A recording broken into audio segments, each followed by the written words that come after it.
President Trump's recent pronouncements regarding Greenland have ignited a firestorm of international controversy, escalating from a reportedly horrendous phone call with Danish Prime Minister Mette Frederiksen to a public assertion of American intent to acquire the territory. His comments, delivered to reporters, painted a picture of a strategic imperative cloaked in the rhetoric of global freedom. "I do believe Greenland will get because it really has to do with freedom of the world," he declared, adding, "It has nothing to do with the United States, other than we're the one that can provide the freedom." This statement, however, sits uneasily alongside accounts of the aforementioned phone call, described by 5 current and former senior European officials to the Financial Times as deeply offensive and unproductive. One source characterized the conversation as horrendous, while another labeled it a cold shower, underscoring the stark contrast between Trump's public pronouncements and the behind-the-scenes diplomatic fallout. The gravity of the situation, initially dismissed by some, is now widely perceived as serious and potentially destabilizing, with concerns extending beyond the immediate Greenlandic and Danish contexts. Trump's repeated expressions of interest in acquiring Greenland, even since his re-election, fly in the face of established norms of international relations and Denmark's sovereign claim over the territory. Greenland, while possessing a significant degree of autonomy, remains under Danish control. This stark reality is further emphasized by the Greenlandic Prime Minister, Mute Ejed, who, while advocating for greater independence from Denmark, has firmly stated that.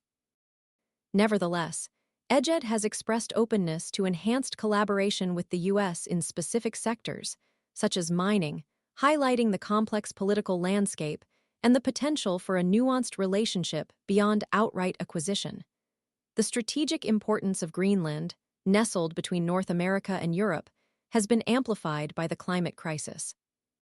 The melting Arctic ice cap is opening up new shipping routes, offering alternatives to established waterways like the Suez Canal, which is experiencing reduced traffic due to severe drought. This geopolitical shift has elevated Greenland's significance as a potential battleground for influence, making Trump's pronouncements all the more alarming. The historical context also adds layers to the current dispute. A former senior Danish official and Greenland expert, speaking to the Sunday Times, recalled assurances given by U.S. President Woodrow Wilson in 1917, pledging that Greenland will forever be Danish.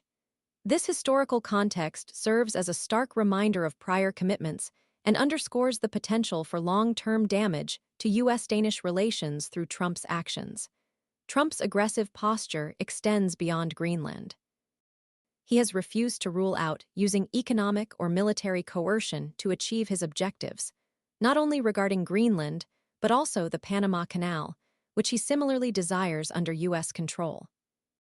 His ambition also extends to Canada, which he has publicly suggested should become a U.S. state, telling reporters aboard Air Force One, "I view it as, honestly, a country that should be a state," claiming that such a move would lead to much better treatment, much better care, and much lower taxes, and they'll be much more secure.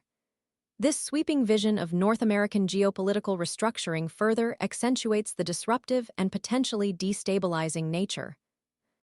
The incident highlights a disregard for established diplomatic protocols and international law, raising significant concerns about the potential for escalating tensions and undermining global stability.